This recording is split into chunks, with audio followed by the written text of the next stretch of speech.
زدني علما سبحانك لا علم لنا إلا ما علمتنا إنك أنت العليم الحكيم. أعوذ بالله من الشيطان الرجيم. بسم الله الرحمن الرحيم. ويل للمطففين الذين إذا اكتالوا على الناس يستوفون وإذا كالوهم أو وزنوهم يخسرون ألا يظن أولئك أنهم مبعوثون ليوم عظيم يوم يقوم الناس لرب العالمين. صدق الله العظيم. کل الحمدللہ ہماری سورۃ الانفطار مکمل ہو گئی تھی. آج سورۃ التطفیف سے درس کا آغاز ہو رہا ہے. سورۃ التطفیف میں بھی اللہ تبارک و تعالی نے زیادہ مضمون آخرت کا ہی بیان کیا ہے اور قیامت کے دن اللہ کے دربار کی حاضری اور پھر انسانوں کی دو قسمیں بن جانا، ایک کامیاب لوگوں کی اور ایک ناکام انسانوں کی، اس کو بیان کیا اور دونوں کا انجام بیان کیا. اسی طریقے سے جب دنیا سے آدمی چلا جاتا ہے، عالم برزخ میں پہنچتا ہے، تو عالم برزخ میں جانے کے بعد نیک لوگوں کی ارواح کہاں ہوتی ہیں، اسی طریقے سے جو نافرمان ہوں ان کی ارواح روحیں کس جگہ ہوتی ہیں، اس کو بھی صورت کے اندر بیان کیا گیا. لیکن ابتدا میں اللہ تبارک و تعالی نے ایک اہم بات کی طرف ہماری توجہ پھیری ہے.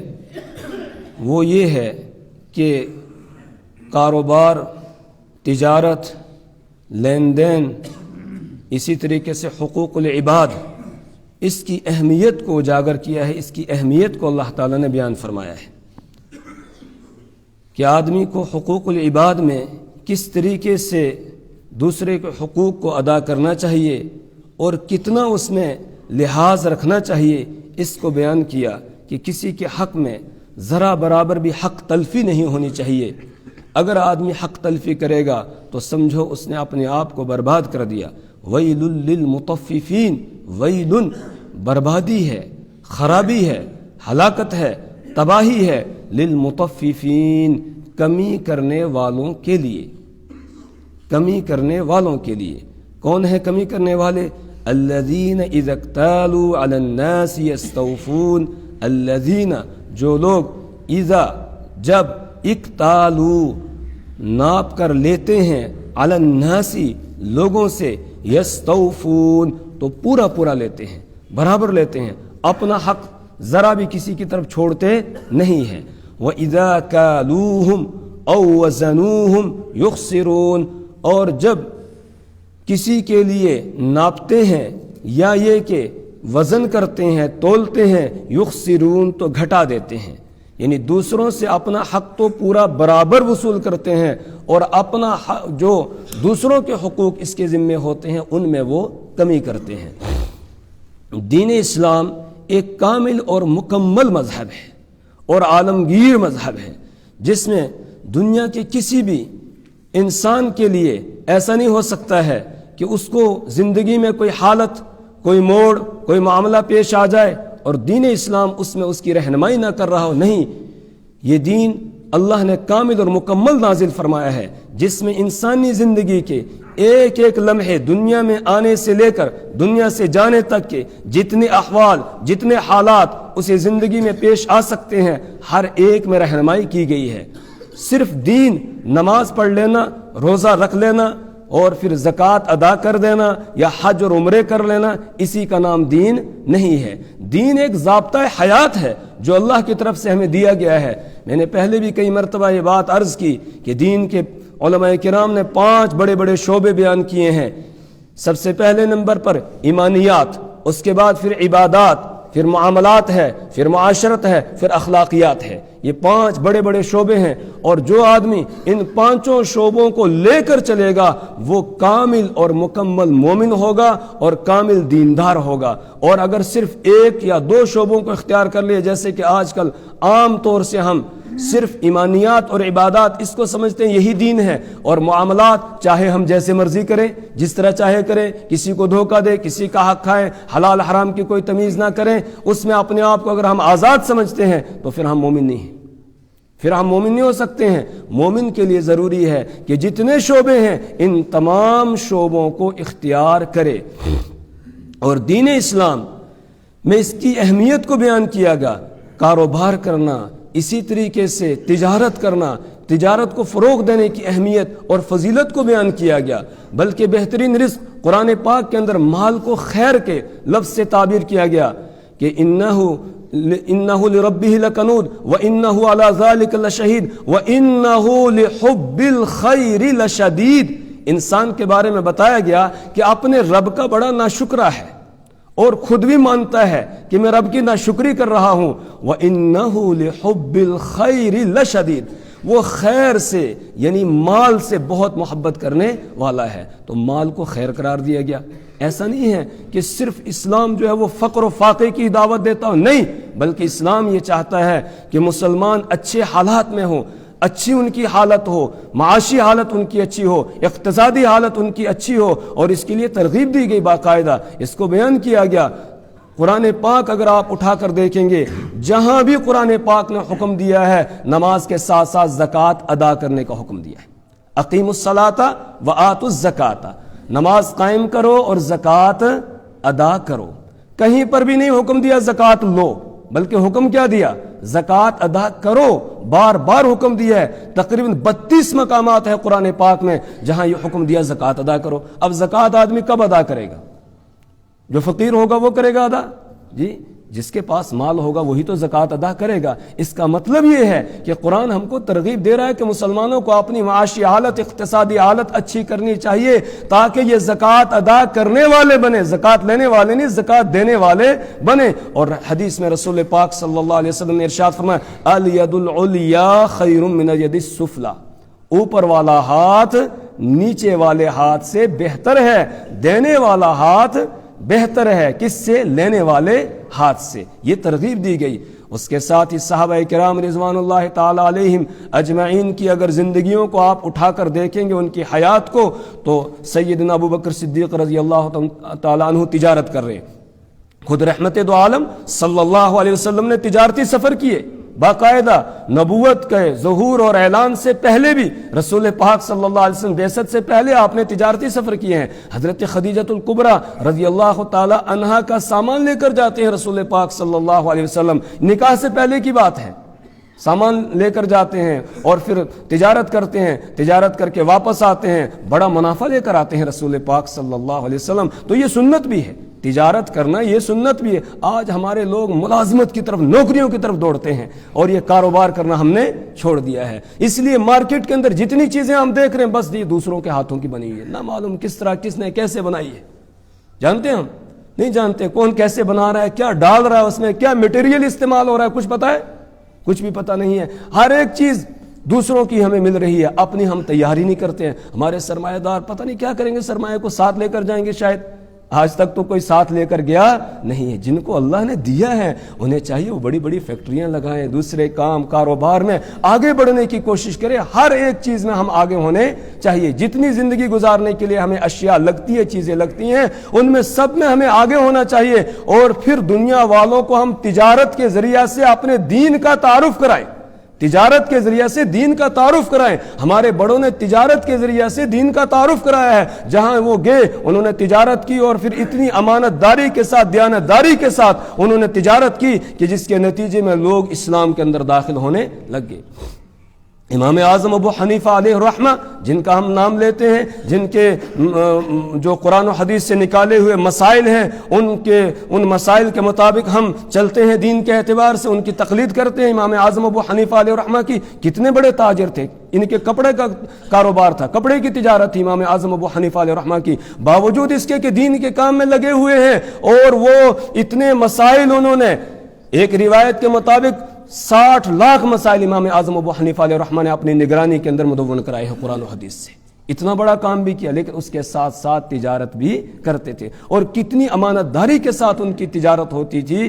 کتابوں میں لکھا ہے کہ امام اعظم ابو حنیفہ علیہ الرحمہ کا کپڑے کا کاروبار تھا،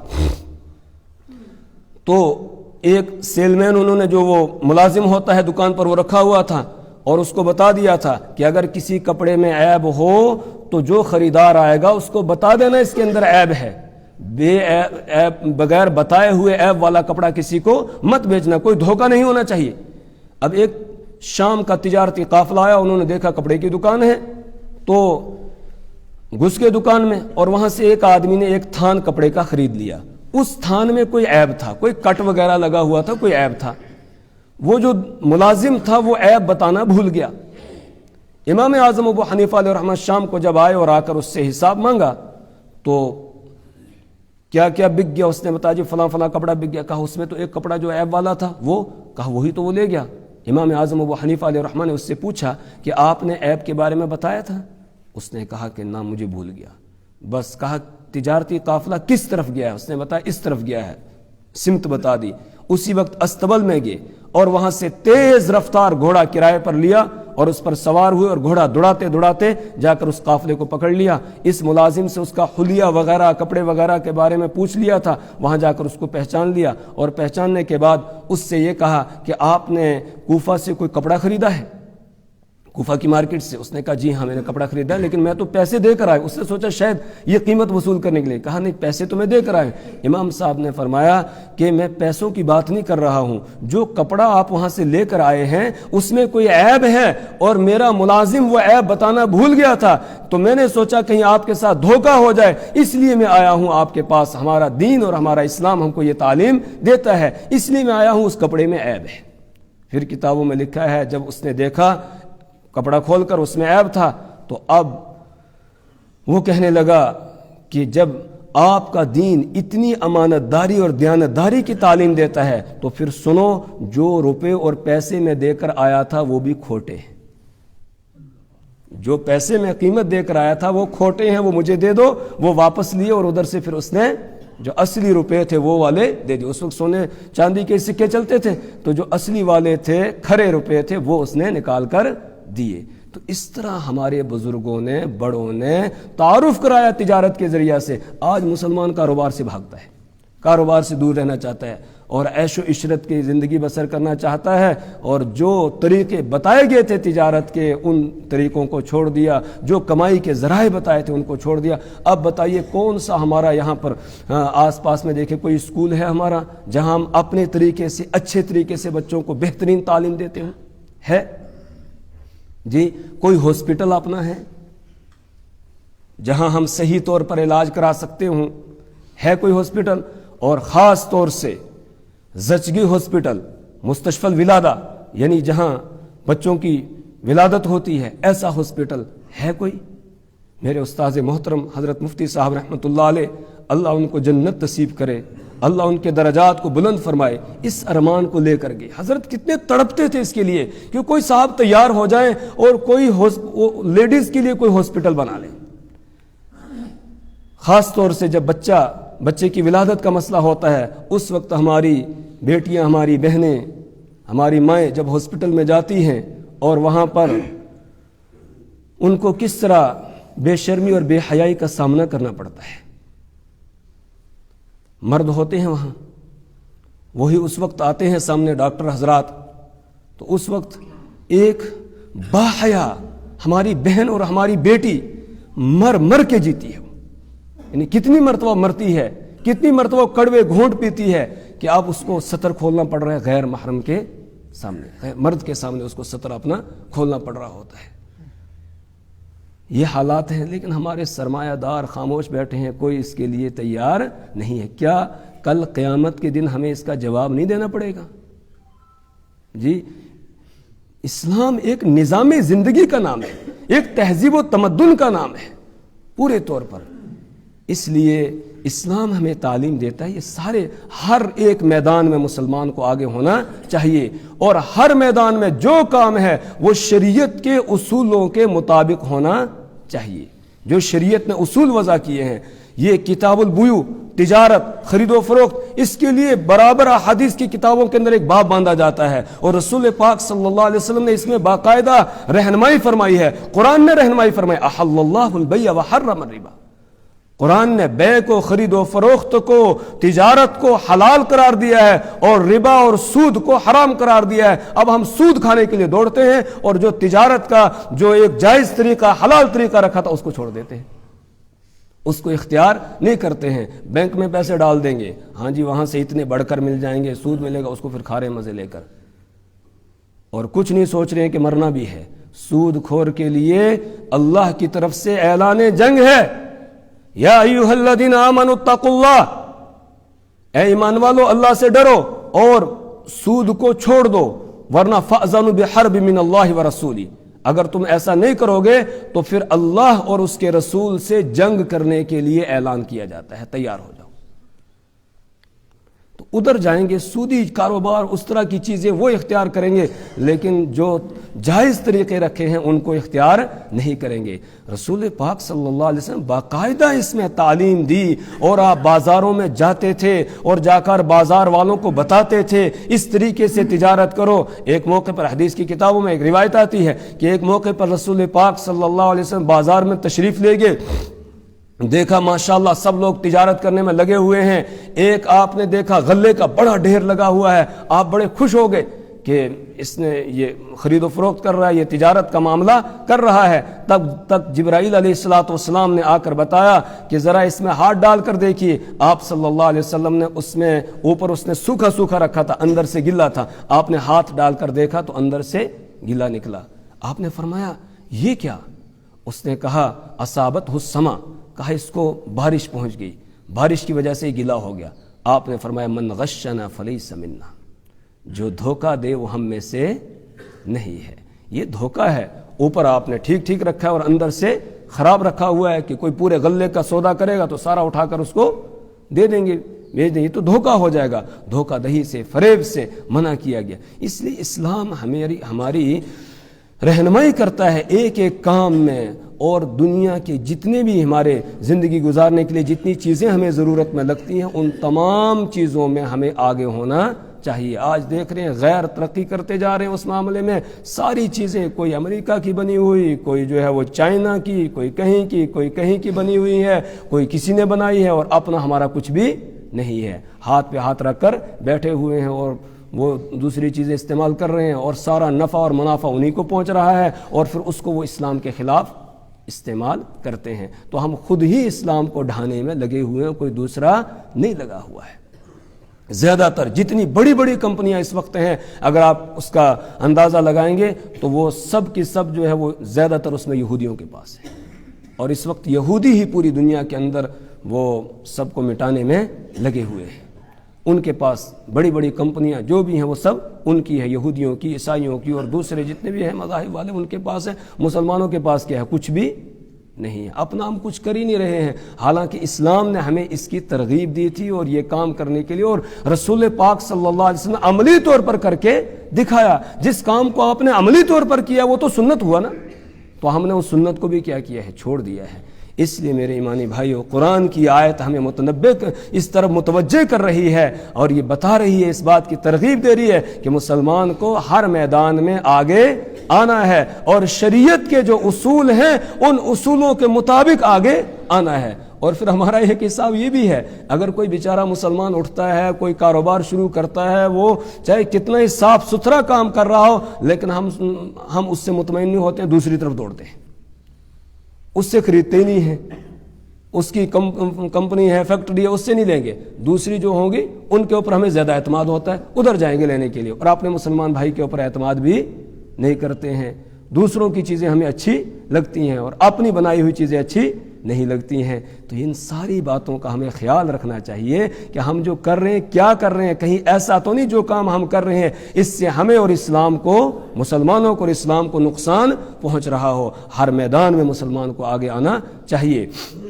یہاں اللہ تعالیٰ نے تجارت کے بارے میں خاص طور سے بیان کیا، اور تجارت ہی کے بارے میں نہیں ہے بلکہ مفسرین نے اس کے دائرے کو بہت وسیع کیا ہے آگے، کہ تطفیف یعنی کمی کرنا، اس کا تعلق صرف خرید و فروخت اور تجارت کے ساتھ نہیں ہے بلکہ تمام حقوق کے ساتھ ہے۔ تمام حقوق کے ساتھ۔ امام مالک رحمہ اللہ نے موطا امام مالک کے اندر ایک روایت نقل کی کہ سیدنا فاروق اعظم رضی اللہ تعالیٰ عنہ نے ایک آدمی کو دیکھا، وہ نماز پڑھ رہا تھا اور نماز کے اندر رکوع اور سجدہ اچھی طرح نہیں کر رہا تھا، تو حضرت فاروق اعظم رضی اللہ تعالیٰ نے اس کو خطاب کر کے کہا طففتہ، کہ آپ نے نماز کے اندر کمی کی ہے۔ اور پھر امام مالک رحمہ اللہ آگے نقل کرتے ہیں لِكُلِّ شَيْءٍ تَطْفِيفٌ وَوَفَاءٌ، ہر ایک چیز کے اندر کمی کرنا بھی ہے اور اس کو پورا کرنا بھی ہے ہر عمل میں، یعنی جتنے بھی حقوق ہیں وہ تمام حقوق اس کے اندر آ جائیں گے کہ آدمی کو دوسروں کے حقوق ادا کرنے چاہیے۔ اور آج ہم ایسا کرتے ہیں، اپنا حق تو ہمیں پورا ملنا چاہیے لیکن دوسروں کے حقوق ہم ادا نہیں کر رہے ہیں، لہٰذا نماز پڑھ رہے ہیں تو اس کو حق کے ساتھ پڑھنا چاہیے۔ اسی طریقے سے اگر کوئی ملازم ہے تو اس کو پورا وقت اپنا اس میں ملازمت کی جگہ میں دینا چاہیے اور پوری ذمہ داری کے ساتھ اس کو ادا کرنا چاہیے۔ اگر وہ کمی کرتا ہے اس کے لیے بھی ہلاکت ہے، اس کے لیے بھی ہلاکت۔ کوئی ماسٹر ہے، کوئی ٹیچر ہے، کوئی استاذ ہے، مدرس ہے، اگر وہ بچوں کو پورا وقت نہیں دے رہا ہے اور صحیح طریقے سے ان کو نہیں پڑھا رہا ہے تو یہ بھی اس وعید کے اندر شامل ہوگا، داخل ہوگا۔ اسی طریقے سے کوئی مزدور ہے جو شام کو اپنی مزدوری تو پوری لے گا لیکن کام میں کام چور بنا ہوا ہے، مالک موجود ہے تو کر رہا ہے، مالک آگے پیچھے ہو گیا تو اس کے بعد پھر بیٹھ جاتا ہے، اچھی طریقے سے مزدوری نہیں کر رہا ہے، وہ بھی اس کے لیے بھی یہ وعید ہوگی، وہ بھی ٹھیک نہیں کر رہا ہے۔ جو بھی کسی حق کے اندر کمی کرنے والا ہوگا اس کے لیے یہ وعید ہے، ویل للمطففین، بربادی ہے، ہلاکت ہے، تباہی ہے، للمطففین، کمی کرنے والوں کے لیے۔ کون ہے کمی کرنے والے؟ الذین اذا اکتالوا، کہ جو جب وہ ماپ کر لیتے ہیں، علی الناس، لوگوں سے، یستوفون، تو پورا پورا وصول کرتے ہیں، وَإِذَا كَالُوهُمْ أَوْ وَزَنُوهُمْ يُخْسِرُونَ، وَإِذَا كَالُوا، اور جب وہ ادھر سے ماپ کر دیتے ہیں ان کو، او وزنوہم، یا وہ وزن کرتے ہیں، تولتے ہیں، یخسرون، تو گھٹا دیتے ہیں، ڈنڈی مارتے ہیں، کم کر کے دیتے ہیں۔ اگر دکاندار کے پاس کوئی گیا، پوچھا یہ چاول کس طرح ہے، اس نے بتایا 100 روپے کلو ہے، اس نے 100 روپے نکال کر دے دیے اور اس تولنے والے نے پورے 1 کلو سے کم تھوڑے رکھے، اگر ایک دانہ بھی اس نے کم رکھا ہے تو کل قیامت کے دن اس کو جواب دینا پڑے گا اس کا کہ اس نے کمی کیوں کی تھی۔ اسی لیے رسول پاک صلی اللہ علیہ وسلم نے فرمایا کہ ادھر سے جب دو تو کچھ زائد دینا چاہیے، جب تول کر ادھر سے دو تو تھوڑا زائد دینا چاہیے، کم کر کے نہیں دینا چاہیے بلکہ زائد بڑھا کر دینا چاہیے۔ اور ادھر سے قیمت دینے والے کو بھی کہا وہ بھی دے قیمت تو کچھ بڑھا کر دے، دونوں کو چاہیے کہ ایک دوسرے کو بڑھا کر دے، جتنی مقدار مقرر کی گئی اس سے تھوڑا سا زیادہ دینا چاہیے۔ حضرت جابر رضی اللہ تعالیٰ عنہ بیان فرماتے ہیں کہ رسول پاک صلی اللہ علیہ وسلم نے مجھ سے ایک اونٹ کا سودا کیا اور جب میں قیمت وصول کرنے کے لیے گیا تو رسول پاک صلی اللہ علیہ وسلم نے حضرت بلال رضی اللہ تعالیٰ عنہ کو حکم دیا ان کو قیمت ادا کرو اور اس کے ساتھ کچھ زائد بھی دے دینا۔ تو قیمت دی اور اس کے ساتھ ساتھ تھوڑا سا، یعنی 40 درہم قیمت مقرر ہوئی تھی، یہ فرمایا کہ کچھ اور دینا، انہوں نے کچھ دراہم اور بڑھا کر دے دیے۔ تو ادھر سے دو، کچھ زیادہ دینا چاہیے۔ ہر آدمی یہ اگر سوچ لے گا کہ مجھے زیادہ دینا ہے، انشاءاللہ ہماری تجارت بالکل صاف شفاف ہو جائے گی اور پھر کسی بھی قسم کی کوئی ملاوٹ اس کے اندر نہیں ہونی چاہیے۔ ملاوٹ کرنے والا یہ بھی دھوکے باز ہے، قیامت کے دن اس کو بھی جواب دینا پڑے گا۔ یعنی شریعت کے اصول، آدمی جس میدان میں آئے پہلے سیکھ لے علماء سے کہ اس میں شریعت کے اصول کیا ہے، شریعت کے ضابطے کیا ہیں، پھر وہ کام آگے کرنے کے لیے وہ جائے۔ وَإِذَا كَالُوهُمْ أَوْ وَزَنُوهُمْ يُخْسِرُونَ، جب ان کو ماپ کر دیتے ہیں یا وزن کرتے ہیں، یخسرون تو گھٹا دیتے ہیں۔ أَلَا يَظُنُّ أُولَئِكَ أَنَّهُمْ مَبْعُوثُونَ، أَلَا يَظُنُّ أُولَئِكَ، أَلَا يَظُنُّ، کیا وہ خیال نہیں کرتا، اسے یہ خیال نہیں آتا ہے، أَنَّهُمْ مَبْعُوثُونَ، کہ انہیں اٹھایا جائے گا۔ یعنی یہاں اگر گڑبڑ کرے گا تو کیا اسے اس بات کا خیال نہیں ہے کہ کل قیامت کے دن اس کو اللہ کے دربار میں حاضر ہونا ہے، اپنی زندگی کا حساب دینا ہے، تب اللہ پوچھے گا، پھر یہ کیا جواب دے گا؟ جس نے کسی کا حق مارا ہے کل قیامت کے دن اس سے پوچھا جائے گا۔ کسی نے زمین بیچی، بیچتے ہوئے اب اس کا پورا 1 کنال تھا لیکن 1 فٹ اس نے کم کر دیا ناپنے میں، فیتا تھوڑا ادھر رکھ دیا ادھر کر دیا، تو قیامت کے دن اس کو جواب دینا پڑے گا۔ زائد تھوڑا سا دینا چاہیے، تھوڑا زائد کر کے دینا چاہیے، کم نہیں کرنا چاہیے بلکہ زائد دینا چاہیے۔ اللہ فرماتے ہیں کیا اس کو جس وقت یہ کمی کر رہا ہوتا ہے، دوسرے کے حق کو دبا رہا ہوتا ہے، کھا رہا ہوتا ہے، اسے یہ خیال نہیں آتا کہ اسے کل قیامت کے دن اللہ کے دربار میں اٹھایا جائے گا؟ الا یظن، کیا وہ خیال نہیں کرتا، اولئک، کیا وہ لوگ جو ایسا کرنے والے خیال نہیں کرتے، انہم مبعوثون، کہ انہیں اٹھایا جائے گا کب، لیوم عظیم، ایک بڑے دن میں، ایک بڑے دن میں۔ وہ بڑا دن کون سا ہے، یوم یقوم الناس لرب العالمین، یوم یقوم الناس، جس دن لوگ کھڑے ہوں گے لرب العالمین، رب العالمین کے سامنے، سارے جہانوں کے پروردگار کے سامنے کھڑے ہوں گے۔ اس دن کو ملحوظ رکھنا چاہیے۔ جب آدمی کے دل کے اندر یہ شیطانی آئے، وسوسہ آئے، اور یہ دھوکہ اور فریب دینے کا خیال آئے کہ ادھر سے مجھے ایسے فائدہ ہو جائے گا، ایسے فائدہ ہوگا، فوراً سوچے کہ اللہ کی عدالت لگنے والی ہے۔ اگرچہ میرا مد مقابل اس کو پتہ نہیں ہے میں کیا کر رہا ہوں، میں ملاوٹ کر رہا ہوں، میں کم تول کے دے رہا ہوں، میں کمی کر رہا ہوں، دوسرے کا حق ادا نہیں کر رہا ہوں، میں اپنی محنت میں، مزدوری میں کمی کر رہا ہوں، اگرچہ اس کو پتہ نہیں ہے میرے سامنے والے کو، لیکن میرے رب کو تو پتہ ہے، اور وہ مجھے دیکھ رہا ہے، اور کل اس کی عدالت لگے گی، وہاں مجھے حساب دینا ہوگا۔ اگر اس بات کو آدمی سوچ لے، پھر کوئی کسی کا حق مارے گا نہیں، مارے گا، کوئی کسی کو دھوکہ دے گا نہیں دے گا، کوئی ملاوٹ کرے گا کسی چیز کے اندر نہیں کرے گا، کسی کے حق میں کوئی کمی نہیں کرے گا۔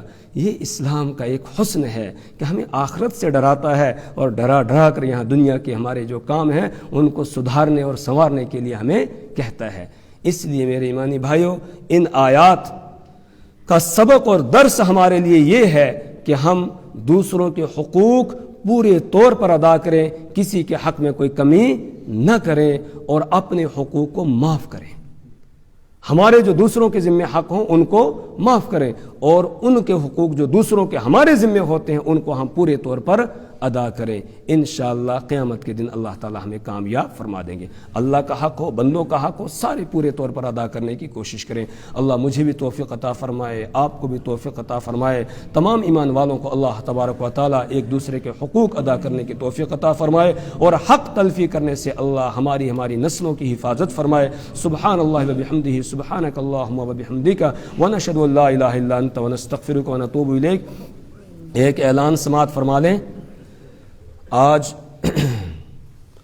جمعے کی نماز میں جمعے کے بیان کے لیے ہمارے استاد محترم حضرت مولانا محمد سلمان بجنوری صاحب، جو دارالعلوم دیوبند میں استاد حدیث ہیں، وہ تشریف لا رہے ہیں۔ پہلے بھی حضرت یہاں کئی مرتبہ تشریف لا چکے ہیں، پچھلے جمعے کو بھی اعلان ہوا تھا، جمعے میں وہی خطاب فرمائیں گے۔